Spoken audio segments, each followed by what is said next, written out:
Samantala, tinarget sa maritime strike ng Balikatan ngayong araw ang retiradong barko ng Philippine Navy na BRP Quezon. Pumunterya rito ang mga missile na pinaputok sa unang pagkakataon mula sa Type 88 Surface-to-Ship Missile System ng Japan. Yan ang ulat ni Patrick De Jesus.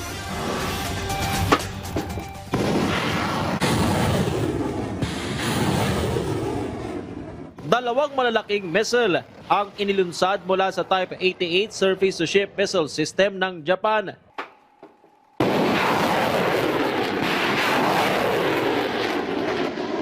Kaugnay ng maritime strike ng Balikatan Exercises 2026 ngayong Miyerkules sa Paway, Ilocos Norte. Target sa pagsasanay ang retiradong barko ng Philippine Navy na BRP Quezon. Natabunan ng makapal na usok ang BRP Quezon matapos tamaan ng mga missile ng Japan para palubugin.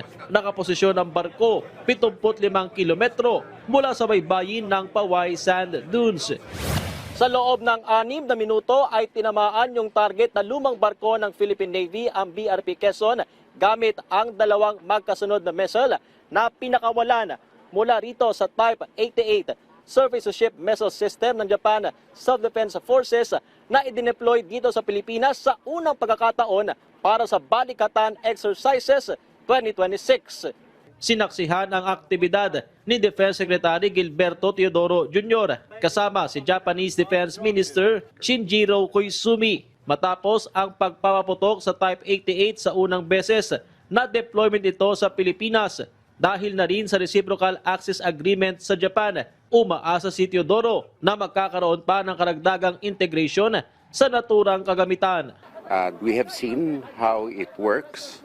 And it is something that we can interoperate with in the future.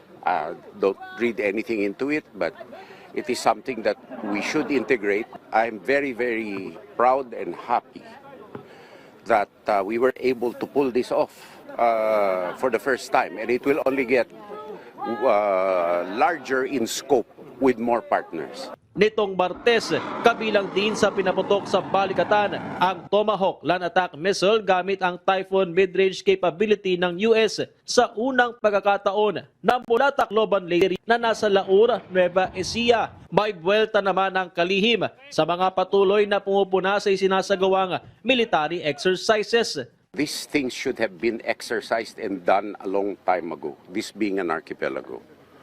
And the claims of militarization are totally misplaced at this day and age when we are open, transparent with the exercises, save for operational security.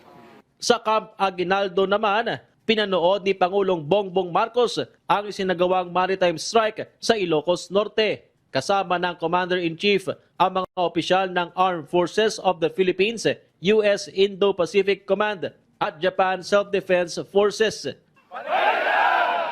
Mula Ilocos Norte, Patrick De Jesus para sa Pambansang TV sa Bagong Pilipinas.